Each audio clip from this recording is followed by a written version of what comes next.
Sometimes I think it's shocking to see how far we have fallen from where we started. And what I mean by we, I mean the human race, humanity.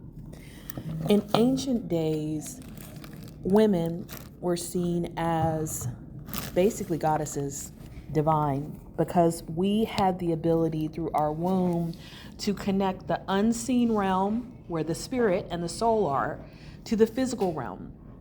And spirits and souls could come into our bodies and be birthed into a whole brand new baby. And so people in the past saw this as magical, mystical, divine. And women were seen, like I said, in this elevated status. And when a woman had a child, that elevated her status, that secured her in a certain level. And in fact, being childless, was a shame. It was looked down on. It was considered even a reason for divorce or annulment of a marriage. And now I just saw a TMZ article about how Cam Newton said that every child that a woman has reduces her value. And he's not the first person to say this. This is a talking point of the manosphere. They talk a lot about body count. They talk a lot about, being a baby mother or having children, and how, a high value man doesn't want a woman who has anybody else's children and wants a woman with no body count or a very low body count. But let's unpack this for a second. So at the basis of this is the idea that a woman is like an object, like a car, for example.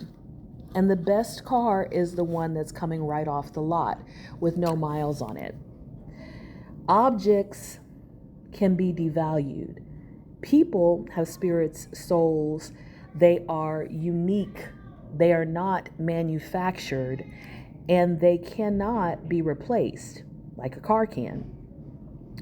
All right. Every human being is a unique human being with value. And reducing people to objects, objectifying them, is dehumanizing. It's sexist and it's misogynistic.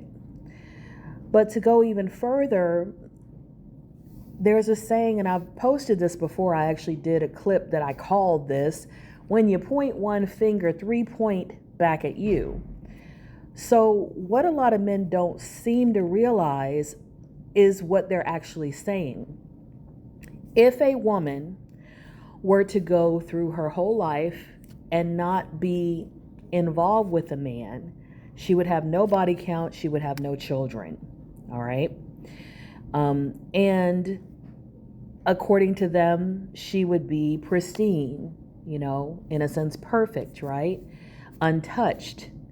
But at a certain point, that backfires and they say, oh my gosh, you're going to die alone with cats. So they're trying to use kind of two different arguments.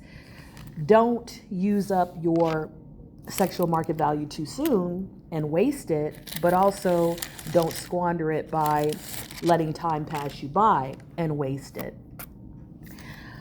But they're not realizing that underlying this message that they're giving is that when you say a woman is devalued by being penetrated by men, by incubating the fertilizer that is semen and creating new life, what you're saying is that a man, no matter whether he's a high value man, no matter whether he's a good man, the only thing he can do to a woman is reduce her value.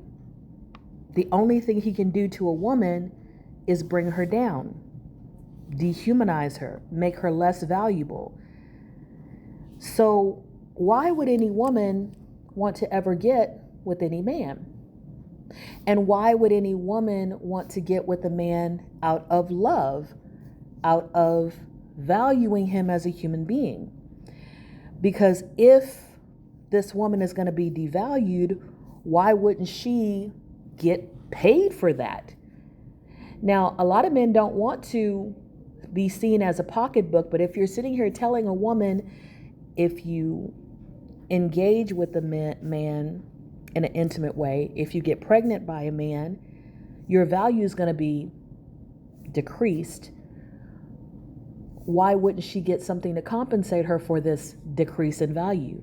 Why wouldn't she put a monetary price on her value? So for every child I have, you should pay me this. For every month we're together and I'm engaging with you, or every year, or whatever time limit she wants to put on it, or even every encounter, you should pay me this. You're devaluing me. You're taking away something from me. So I should get something to recompense me for that. Because that's what happens with objects. You know, if you were to go into somebody's house and, you know, damage it, you'd have to pay compensatory fines and fees, and you'd have to pay damages because you damaged them.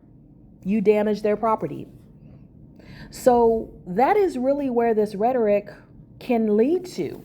A woman saying, okay, here's the price tag for this damage that you are inflicting. And I don't really think that men are ready for that conversation.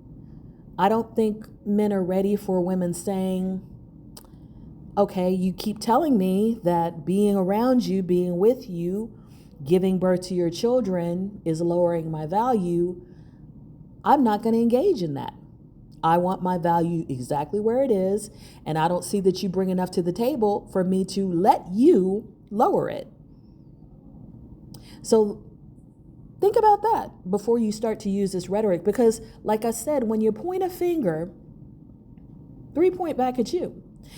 And that's if you even believe this, because, you know, to be honest, I don't believe people's value is lowered in this way. But the people who want to believe this, take it all the way. See the full picture.